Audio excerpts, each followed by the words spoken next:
And it's 5:15. So I'd like to call this meeting of the Oregon Public Library Board to order on Wednesday, July 10th at 5:15. May I have a roll call, please, Laura? Sure. Jada. Here. Nelson. Here. Goblin. Here. Reese. Here. Bergstrom. Here. And Beshen and Bossenfield. Thank you, Laura. Thank you. I would entertain a motion to adopt or amend the agenda. I'll make a motion to adopt the agenda. And I will second. Thank you, thank you. All in favor of adopting the agenda? Aye. Opposed? Okay, we have an agenda. Any community input this evening? May I do a shameless plug? Please. Always. There's an ice cream social at the senior center tomorrow from 4:30 to 7. 4:30 to 7, got it.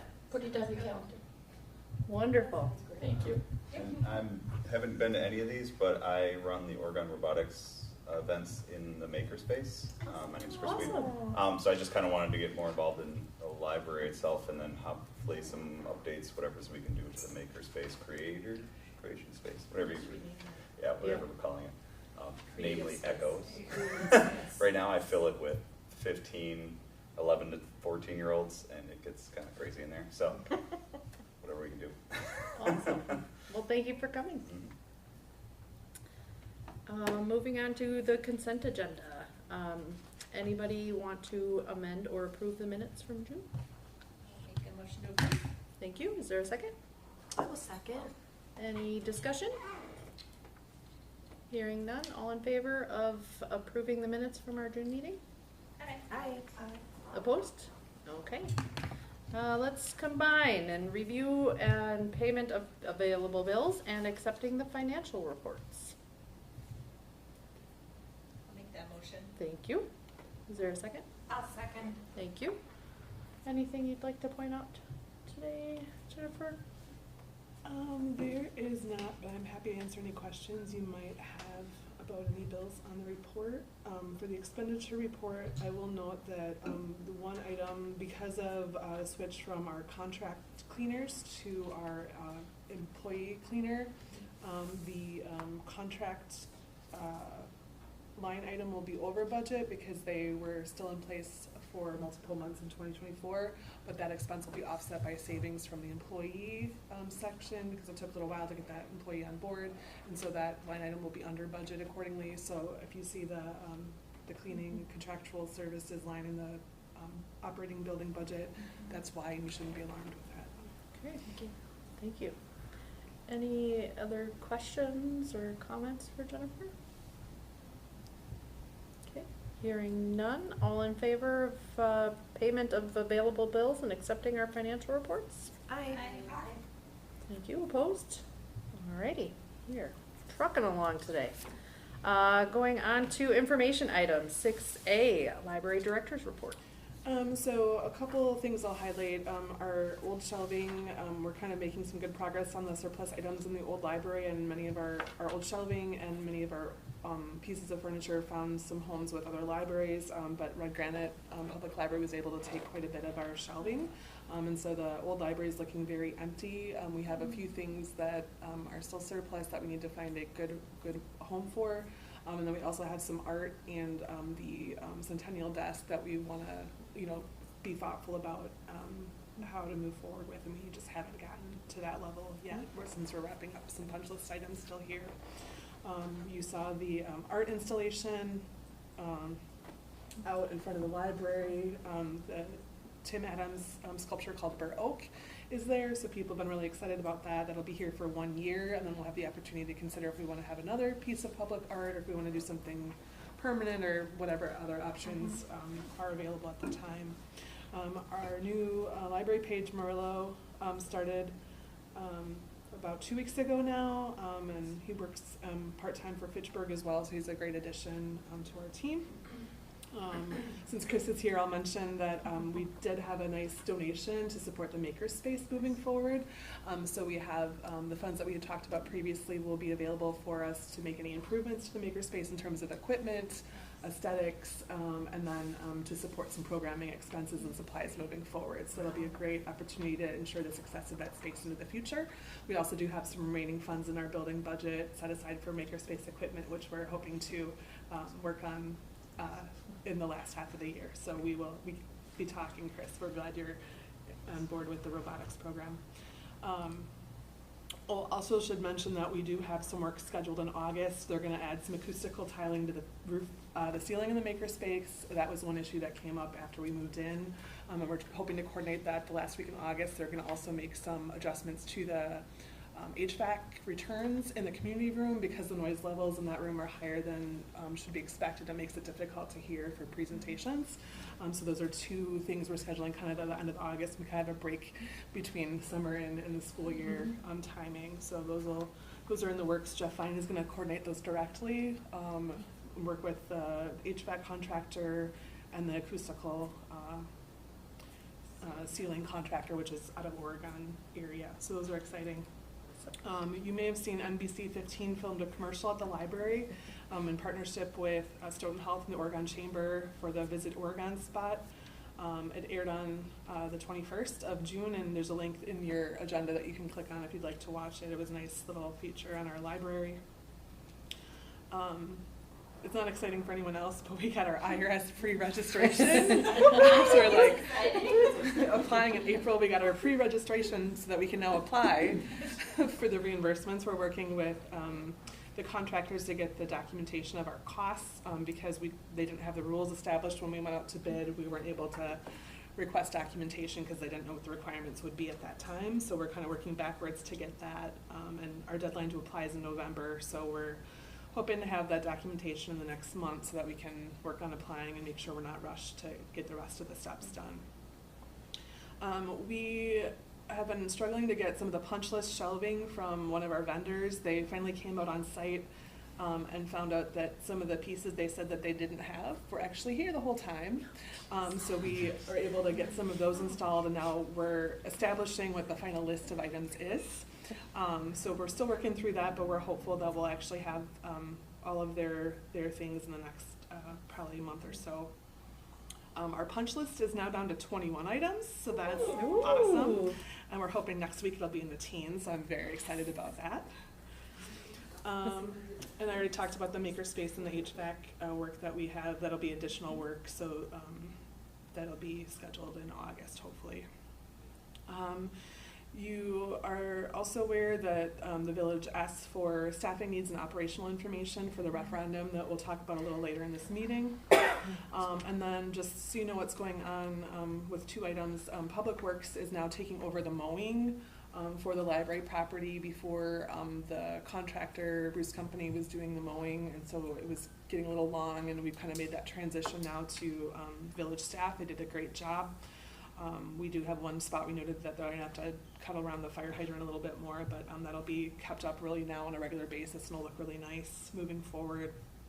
And then the Friends of the Library, we went with them, and they're going to take on the weeding of the beds that have the mulch and stone areas there. And then we do have, I can't think, Field and Stream Restorations contracted to help with the establishment of the prairie and the native plant areas for the next 3 years. So between the three of those, we should have some great care for the landscaping. It'll be a little while before we catch up with some of the weeds that I've established, but it'll be exciting to have them on board.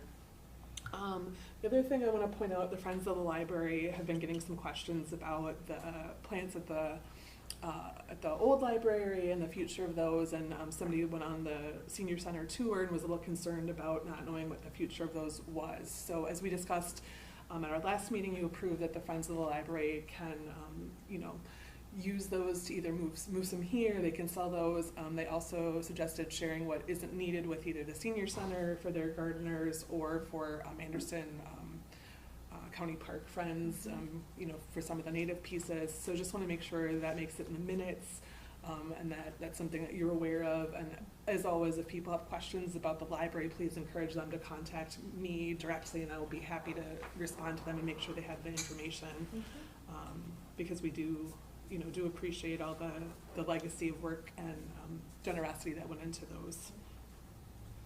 So just want to mention that. Also in your packet, you have a fun photo of the shelving that we shared with the Kelch Museum in Broadhead, and they're using it and they're very excited to have it. So that's just nice to see that benefiting another community. You also see our August calendar. The library's been very busy this summer with activity. We had a program on Tuesday. Unfortunately, we had to cancel because of performer illness. But there's just a great variety of things for all ages, and it's something that we're hoping, as you see in our agenda later today, that's something we hope to expand as we have more staffing, time, and funding to offer even more opportunities for our community. Are there any questions? No. Thank you, Jennifer. Moving on to committee reports. Any updates that we want to give now from a personnel committee? No, I think.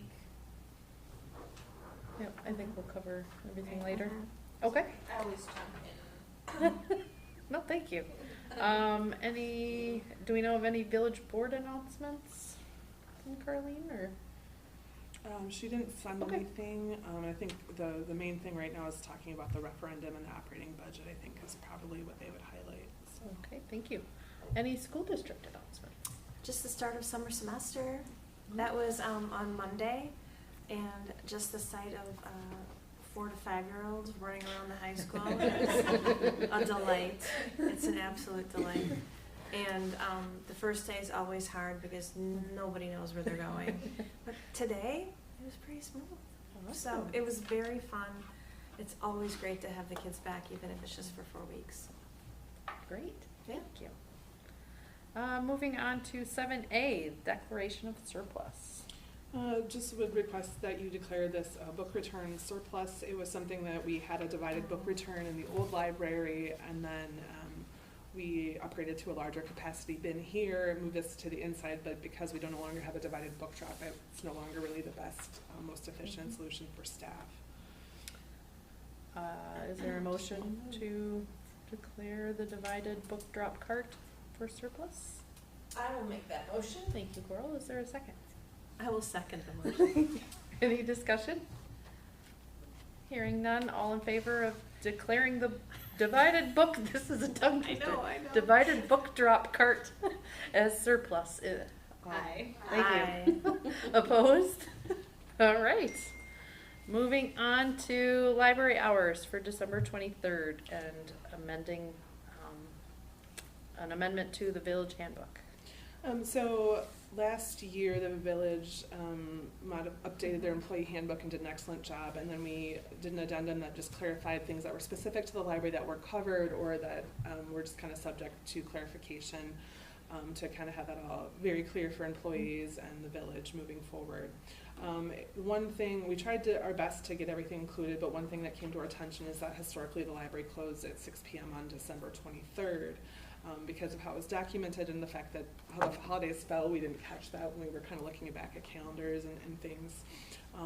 And I talked to our management team meeting, and it's typically a day that we have a lot of employee requests, and also a lot of people are traveling, and so our business volume is very low.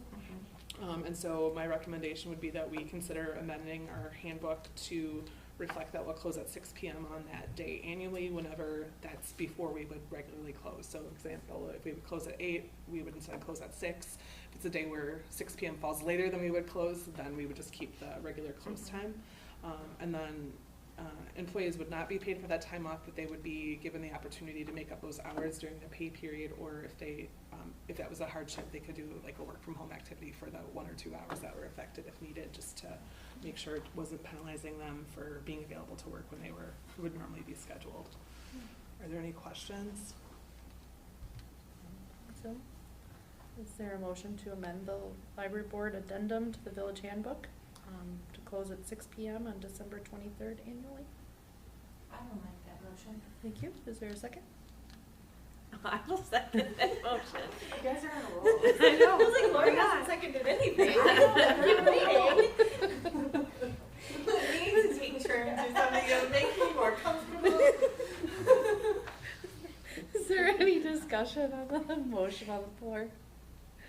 Okay, hearing none, all in favor? Aye. Opposed? All right, thank you guys. Annual review of library organizational chart. So this is something we usually do after our annual meeting each year, and it's kind of just apropos that it falls during our discussion about the referendum and the budget. So I just kind of included our current organizational chart We have kind of 4 separate departments that we've kind of divided into based on work purpose and function and just how, how things are supervised. So we have our technical services department that has 2 full-time employees, our youth services department that has just under 2 full-time employees, and this year we added that LTE for the summer. Our adult services and outreach librarian that has 3 part-time people in addition to the supervisor. And then the circulation department, which has our part-time pages, many that are 10 to 16 hours per week. And then we have 2 summer pages because we're so busy in the summer with school being out of session. And then we also have 5 library assistants that work between 20 and 25 hours. So a lot of people, but many of the positions are part-time for a variety of reasons. And so just want you to be aware of that information as a context as when we talk about other needs and how things kind of function moving forward. Are there any questions? Okay. Moving on to 7D, extension of the youth services LTE position. So as you are aware, in February you approved hiring an LTE position for our youth services department, which has been absolutely essential to keeping the department successful during the summer. It also helps with some hard to staff shifts and just make sure our current staff isn't spread too thin. They do a lot of programming, they're very busy, we have lots of school groups, and so it's just really been helpful in taking off some of the stress we were experiencing earlier in the year with all that's going on.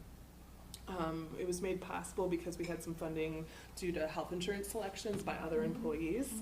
And for 2025, we've been asked not to request any additional positions. And so we do have sufficient funds to extend the position for the rest of this year. And so we would recommend that we do that, knowing that we can't necessarily continue it as a permanent position like we'd like to at this time.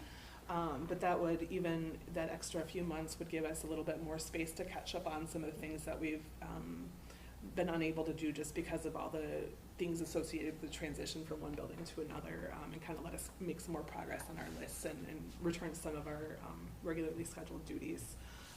This should be within our budget parameters. If for some reason we end up going over budget for some unexpected reason, we do have contingency funds available that we have not used in the last 6 years I've been here. So, having to spend a little bit to make sure we do that would be acceptable should the need arise. But I would highly recommend that. It helps cover our Saturdays, especially for that department, our nights, and just gives a little bit of breathing room for staff to have times off and go to meetings and do programming. Can I ask a couple questions? You sure can. First of all, this is Lori, right? Yes. Is she comfortable with that potential idea of like the discomfort of not knowing? So we were very transparent when we posted the position that it was an Okay. LT position. We did talk to her prior to putting it on this agenda, saying that our goal is to have it be a permanent position, and that we would love for, if it gets approved, we would love for her to continue, but also understand that that's not what she signed up for. And so if she were not interested, we would make it available to another candidate. If she were interested, we'd love to have her continue on. And we were very, forthcoming about what our goals are, but also the limitations, to try to be honest with her. And would love to keep her as long as we can, but, understanding that kind of where we are. So I'm trying to make sure I'm understanding, we have the funds to make it through the end of the year. Yes. Potentially, depending on how healthcare choices get made next year, does that mean we also potentially have funds next year as well? Or is this the sort of thing where we won't have any idea? That's a complicated question because the budget, we always budget our best guess as to what health insurance costs will be. And because we've been asked not to include any additional staff time, while we might have otherwise been able to put that in without increasing, without that particular line item increasing our staffing costs, because we've been asked not to add positions, it kind of puts us in a position that we want to be a good team player and follow along with the direction. Should the referendum, should this be something that's included in the referendum, and be approved, like say in April, we find out that it's gonna be happening in the following budget year, we would be able to have the flexibility with our contingency to start it earlier. And so if we are able to start it again in May by what we have planned, we have it from May to August next year. If we find out in April that the position will be funded in 2026 as a year-round position, we would have the funding flexibility, and you would be able to decide, well, we want to actually continue it on without a gap. But we will have, unfortunately, a gap between January and April because of that situation. It's not ideal, but that's kind of where we're at the moment. Things through the budget process could change, and 3 months from now we might be in a different position. But right now, that's the best recommendation I would have for you. Okay, yeah, that's fair, thank you. So is there a motion to approve extending this LTE part-time library assistant position with youth services? So moved. Thank you, Laura. I'll second it. Thank you, Coral. Is there any further discussion or any additional questions for Jennifer? Hearing none, all in favor? Aye. Opposed? Alrighty, thank you guys for extending that. Staffing and budget needs for the possible 2025 referendum. So I think you're familiar with this from our past meeting, but the village sent an email while I was on vacation, providing 3 weeks for all village departments to provide their anticipated staffing needs for 10 years. And then any increased operational costs that would be significant that were not part of the capital budget. And that was due on Friday. So it kind of fell between our meetings, and that's why we didn't have the opportunity to really review, because we didn't have, kind of that time frame. So we kind of tried the best we could to get informed information. We're in a unique position because we haven't had a full year in this building. We were very busy. We're up 25% in many of our statistics and more in some others. But it's really hard to know which of those numbers will stay high and which of those will kind of peak.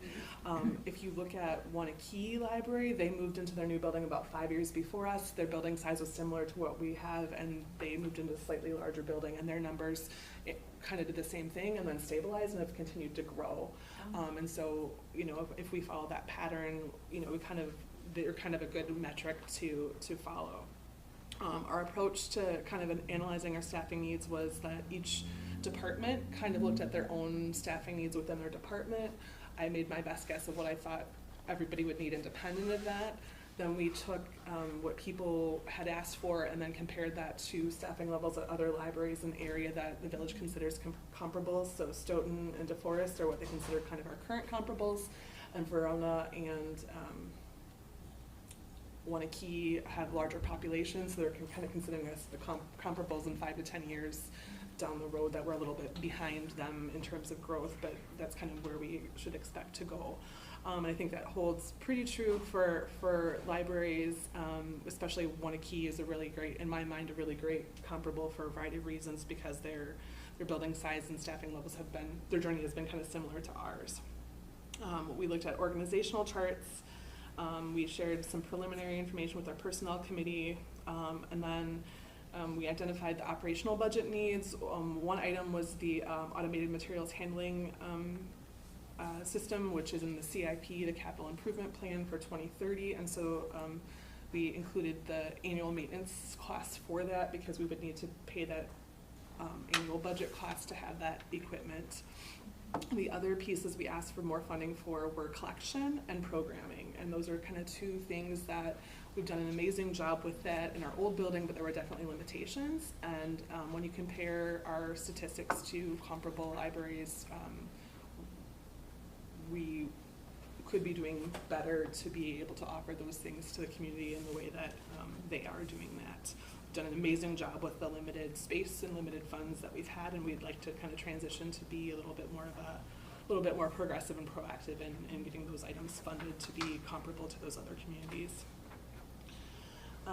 Again, it's kind of our best guess, and because we're kind of in that transition mode of we're growing and changing so much that, of course we'll need to revisit things, and what we think is going to happen now might be very different in 3 years as the community grows and changes, but it's the most educated information we can provide on the timeline we had.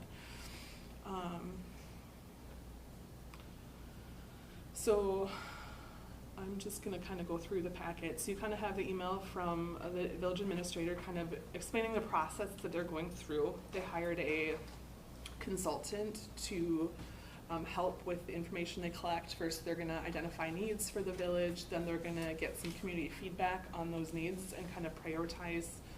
The village board is meeting on Monday to kind of prioritize positions and figure out what they want to get feedback on and which things they want to kind of take off the table and how they kind of want to proceed. And so I imagine that's going to guide the process. This same consultant firm has helped other communities with referendums, so their approach is to kind of take some options to the community for feedback to see what the community is interested in having support for and kind of at what dollar level the community wants to support those items so that any referendum is either successful or they're informed if the referendum would not be successful and they can take a different approach and save that effort.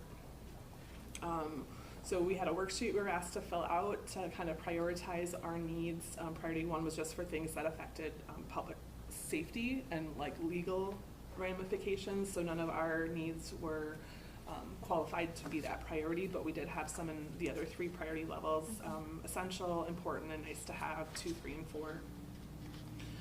And so kind of 2 is kind of the more urgent things, 3 is important things that have been identified as a goal or a part of a plan, and 4 is kind of we'd like to get there someday. It's not urgent, it's not affecting our current levels of service, but it's really where we'd like to get 5 to 10 years from now. It might become urgent or it might be, you know, approached a little differently once more information is known. And you can kind of see some information they shared about demographics in that memo. So I have a copy of what I submitted, and you can kind of see the priority 2 items are that LTE position we talked about, making that year-round, and then also adding a circulation position. Right now we have difficulties staffing our Tuesday nights and then Saturdays, and so we really could use some extra hours to kind of make sure people aren't spread so thin in that department as well. For a page hour with our circulation increasing 25%, that's more items to pull from the shelf, more items to check in, more items to shelve, and so we really need some more hours to help do those duties. And then our info desk, we'd like to expand one of our positions by 5 hours to help cover the desk shifts more within that own department, rather than having other department staff and managers to have to cover that. And then because we expect programming to grow and be even busier, you know, especially the youth services department, we'd like to add another part-time youth services position just to help, just because we were so limited before with space, and now that we have space for somebody to work, we definitely have a need for additional hours to help just complete the responsibilities that department has. I'm not going to go through the 3 and 4 level priorities because those are kind of longer term goals, but I'm happy to answer any questions you may have about those. Can I just say that when you look at our comparable communities, and you look at our number of programs compared to the attendance of our programs is very startling. Like, to only have had 300 total programs but have 10,000 people impacted. Yeah. Like, I think that in and of itself, not just for this, but for the other things that we're going to continue to ask for in the future about funding for programming.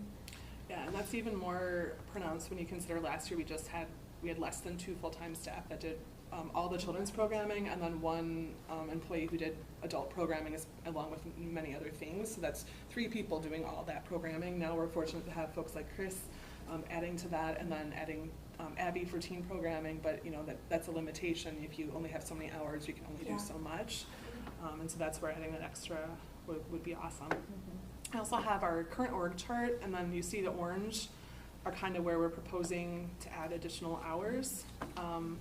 We're not ignoring the tech services department, but because right now they're helping out in other departments, and they've been really maxed out helping with building things. Having additional staff in the other department trickles down and helps them and frees up their time. And then some of the, you know, on times where we're less busy, there might be a few extra hours from other departments to share with them and kind of give back with the hours they've shared. So don't want you to think they're being ignored, but adding the youth services department is definitely one that's having, you know, some growing pains as we move to a bigger building and have a desk to staff and still want to keep that level of service people expect of a community our size. And so I also starred the two positions that in my mind are the highest priority, that making that LTE position a year-round position, and then adding that new circulation library assistant position to help cover nights and weekends. And then the last page you see there is our comparable statistics, so you can kind of see the context of, you know, how big some of the other staffs are. So you can kind of see what our request was, and it's going to fall in between where Waunakee and Verona are now, so kind of within that range of where we'd like to be in the 10-year kind of window. And you can kind of see how big their building is, what year it opened, how much their budget is, how much they're spending on collection. And so that kind of informed what we were looking for in terms of collection expenditures and program attendance. And you can kind of see how putting dollars and, you know, time towards some of those things increases some numbers because more people can use it. And so I also included our stats so far year to date on where we are for staffing and uses our circulation so far this year. We're already at 126,000 in the first 6 months. So we're kind of close. Our closest comparable on that list right now is Waunakee. We're gonna be a little bit behind them this year, but we're projected to exceed where DeForest and Stoughton are, and we'll probably do that, you know, way into the year. So.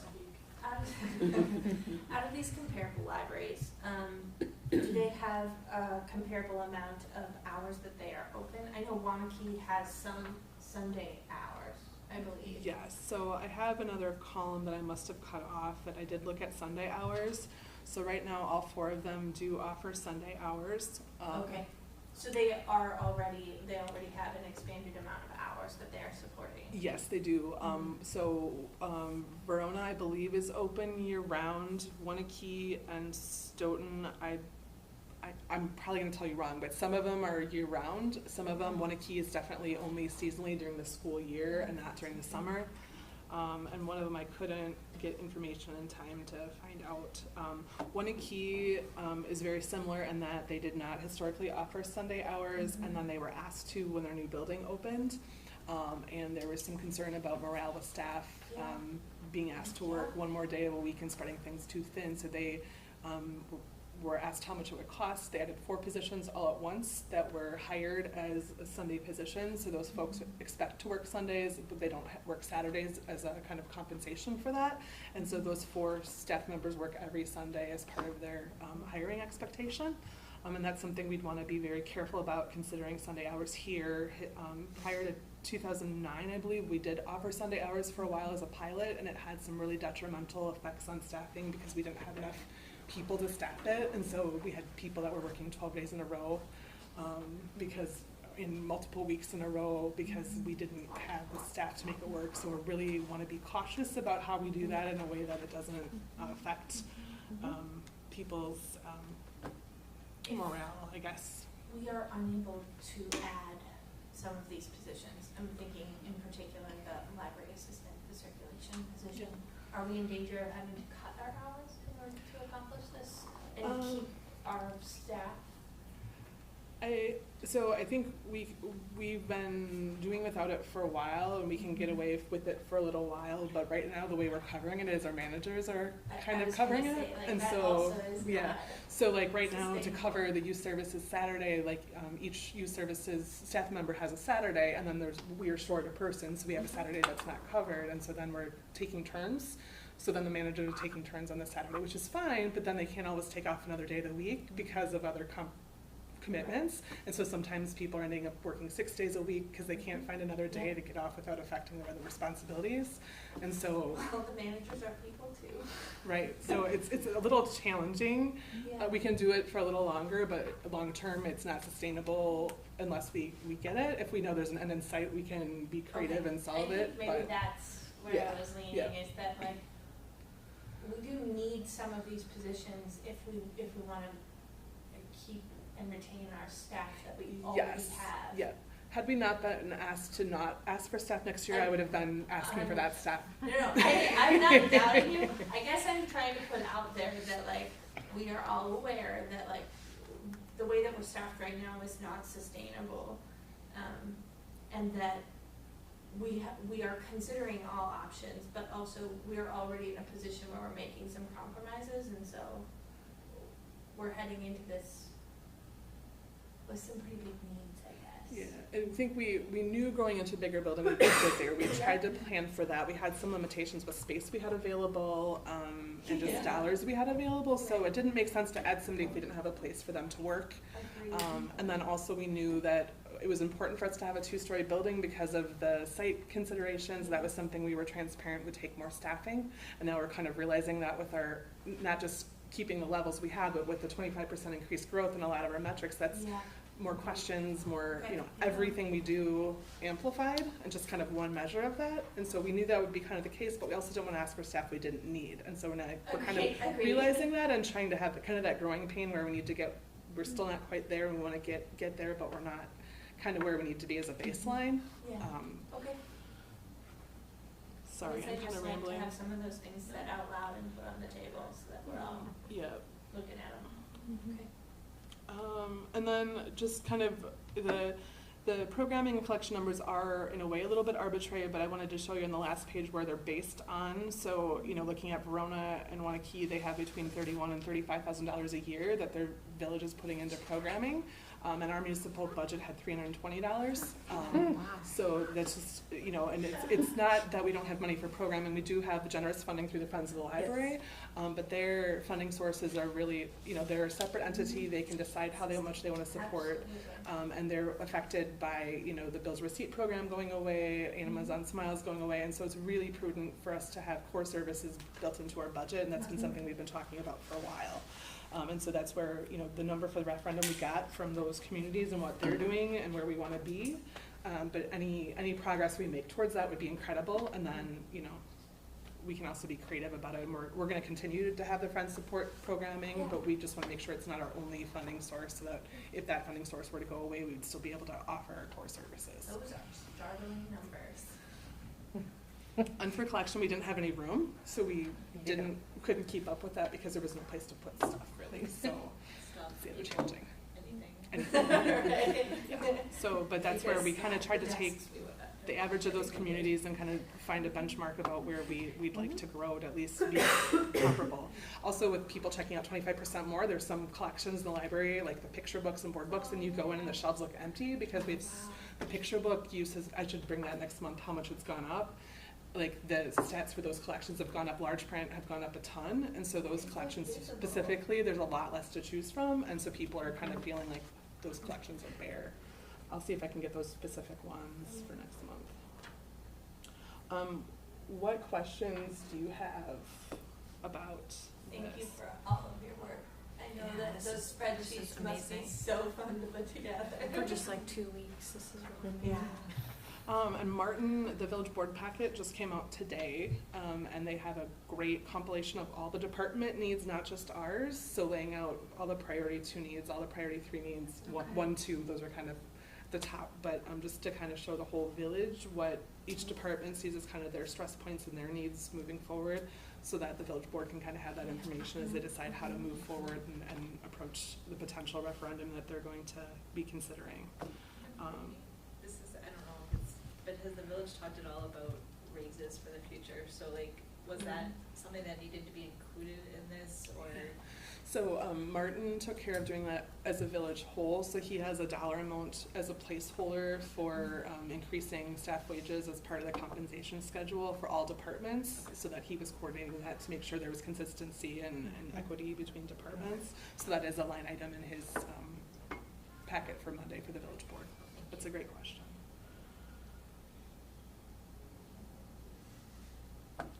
Any other questions or, thank you. Yeah, thank you so much. I didn't expect some of those numbers to look the way that they do. So startling, right? And our management team did a great job. I emailed them on vacation saying, I need this by the time I get back. And they did a great job with just being really What thoughtful everyone too. wants. I'm gonna bring gold stars for Laura We're just gonna give to our gold stars. Moving on to reaffirmation of the department goals. So these are just, I just want to kind of, because we've been working so hard on building things and fundraising things, we haven't done maybe goal setting in the kind of formal documented way that we might want to do that moving forward. And we've talked about these things, but I thought it might be helpful just to kind of have them all in one place, especially as that's something that Martin's leaning on for planning, that he wants to have things kind of formalized. I thought let's make sure we're doing that. And so I kind of highlighted what I perceive to be those goals based on our conversations, and then also conversations with staff moving forward. And a lot of these are based on opportunities that we have now that we didn't have before, limitations that we don't have anymore. So I'm just going to highlight the bold parts, and then if you have questions or want to talk about any of these, we can do that.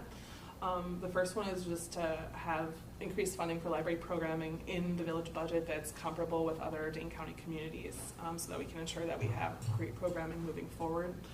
The second is that we want to increase the number of library programs for all ages, that we want to continue to grow that to the level that our community expects and deserves. And then that also requires additional staff to be able to make that successful, and folks like Chris certainly help out. Also increase our physical collection and our digital collection. So those are things that, since I've been here, we haven't increased our collection numbers. There was some work to do that before I was hired, but then over the last number of years with inflation, we just didn't have room to put things in, so that's something that we're going to play catch up on a little bit moving forward. There's also some special collections that we really have an opportunity to grow, like our Spanish language materials, and some specific formats that we just never really could develop. The other thing is the main focus is to grow our staff, but with a focus on making sure we can fully cover our public service desks at all times without overextending our management team, who we're really leaning on right now to make things go. Last week we had a day where we had vacations. We let up to 3 people take vacation at one time, and then we had 2 people call in sick, and so we basically said if we have 1 more minute of somebody not calling in, we're going to have to close. And so, that's kind of, a lot of times we're fine, but, there's a lot of times where we're really not. So that's just kind of a priority. Just having that LTU over the summer has just been a huge relief, and just having 1 more person to be able to lean on to cover those hours. And then the 2 last things we kind of highlighted as goals are just to complete the transition to the new library. We are still doing a lot of work related to workflows and finishing punch lists and getting procedures in place and instructions that go along with teaching people how to do things that just got finished. And that's going to take a little bit longer, also setting up inspections, all that stuff. So we want to kind of just finish that so we can kind of, again, focus on just the library and running it, but we still have a little more work to do.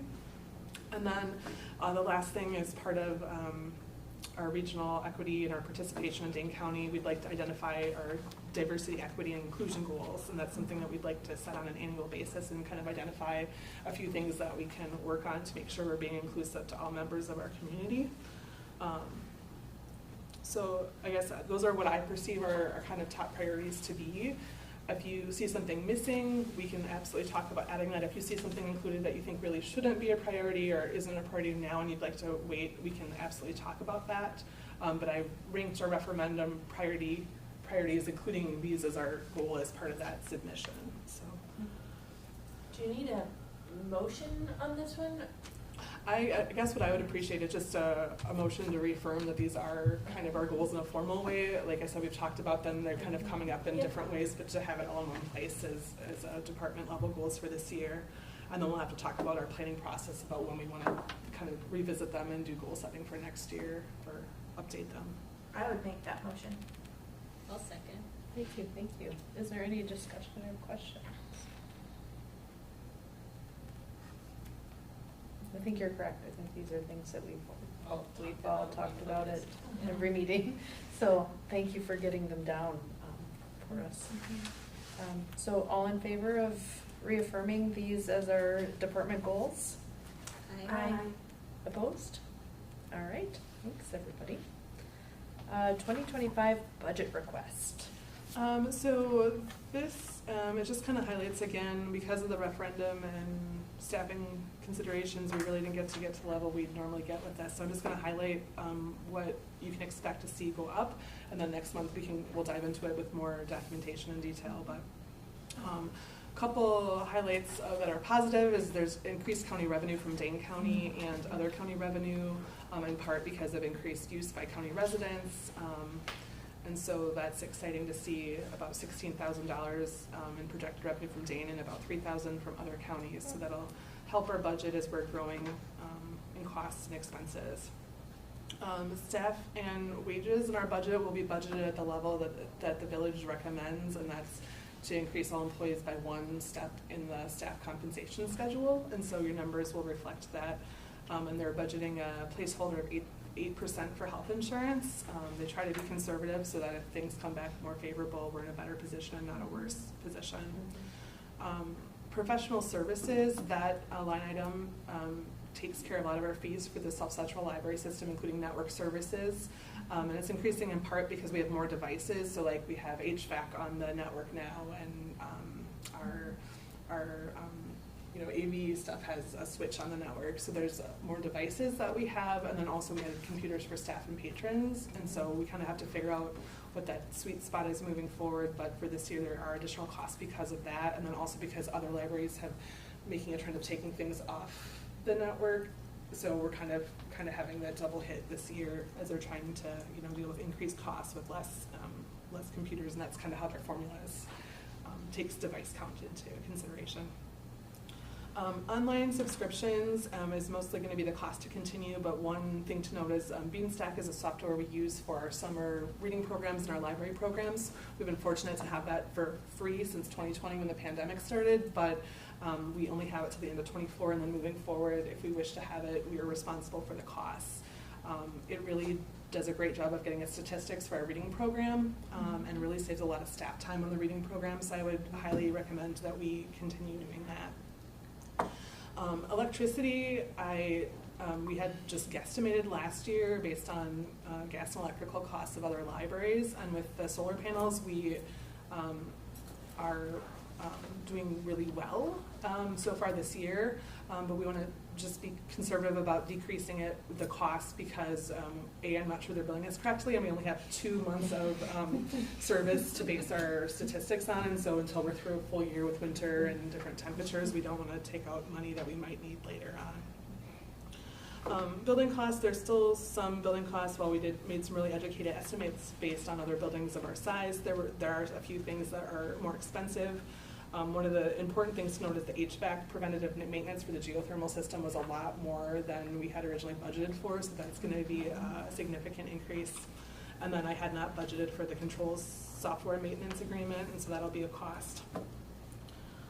We are using more operating supplies like toilet paper and cleaning products in a bigger building, so there's going to be a modest increase for those. And again, once we get a baseline year, we can kind of get to where we need to be with that. And then the other change is we don't have service calls this year because everything's under warranty, whereas next year we'll be responsible for fixing anything on our own dime, and so we need to include some sort of amount for that.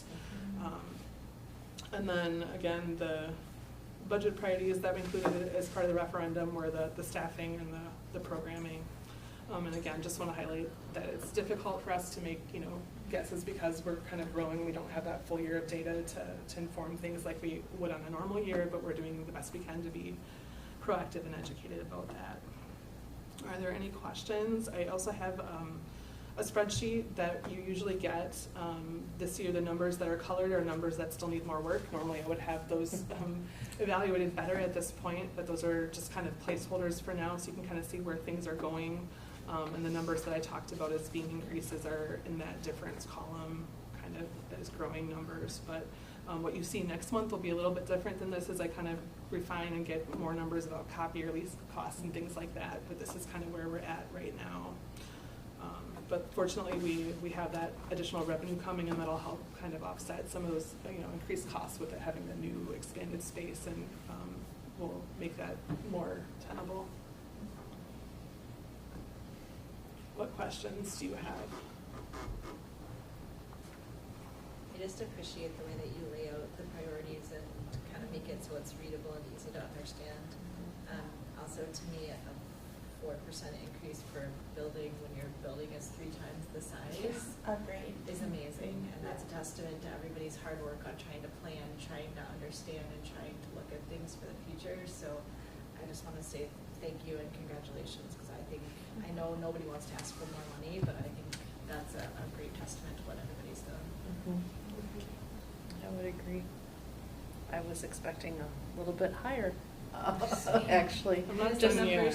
I know, but Just wait till next but month. still, I mean, not only is the building 3 times bigger, but we're doing 25% more in everything else too, so, with the same amount of staff. So, I think what you're doing and your whole team is doing is pretty amazing, so. We have some really, really great people, so. Thank you. Do you need any action I from do us? not. Okay. Unless do you have any feedback you want me to do something differently for next month, but otherwise there's no action needed. No, it's really easy to follow. Yeah, I don't do well with budgets, but I love yours. Okay, any other questions or comments for Jennifer on that one? Okay, if not, then, looks like we're moving on to 7H. I would entertain a motion to convene in closed session, to consider employment, promotion, compensation, or performance evaluation data of a public employee, over which the governmental body has jurisdiction or exercises responsibility. I will make that motion. Thank you, Coral. Second. Thank you, Laura. May we have a roll call vote, please, to go into Sure. closed session? Steda, Yes. Nelson, Yes. Goblin, Yes. Reese, Yes. and Bergstrom. Yes. Okay, we are now in closed session at 6:06 PM. And then we'll leave it just a minute to get Yep. his equipment. One of you had said president or something else, I would have said that too. Right? I have never, in fact, read Robert's Rules of Order. There is, but usually it's a school year position. I know that comes, but if you want to surprise when you